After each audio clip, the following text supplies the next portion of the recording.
The story of President Franklin Pierce and the Democrats in 1854 is dominated by laws and actions aimed at protecting and expanding the institution of slavery. The central and most destructive act was the Kansas-Nebraska Act, signed by Pierce in May.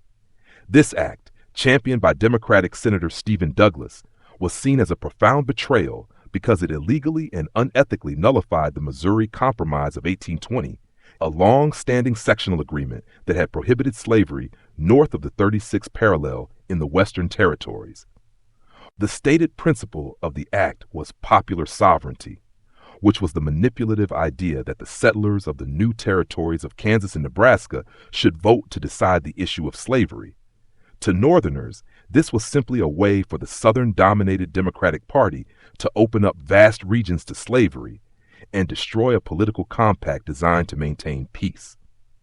The immediate consequence of the act was the escalation of sectional conflict into outright violence in Kansas, a period known as Bleeding Kansas. Pro-slavery forces, known as border ruffians, poured into Kansas from neighboring Missouri to sway the elections through intimidation and fraud, effectively subverting the popular vote.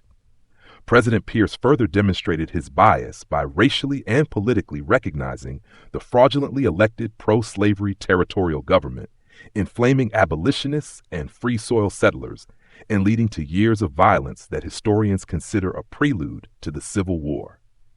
In foreign policy, the Pierce administration pursued an agenda of aggressive territorial expansion, primarily to acquire more slave territory.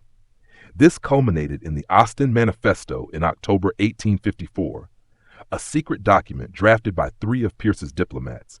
The manifesto outlined the rationale for the U.S. to purchase Cuba from Spain, and, most immorally and unethically, threatened to seize the island by force if Spain refused to sell.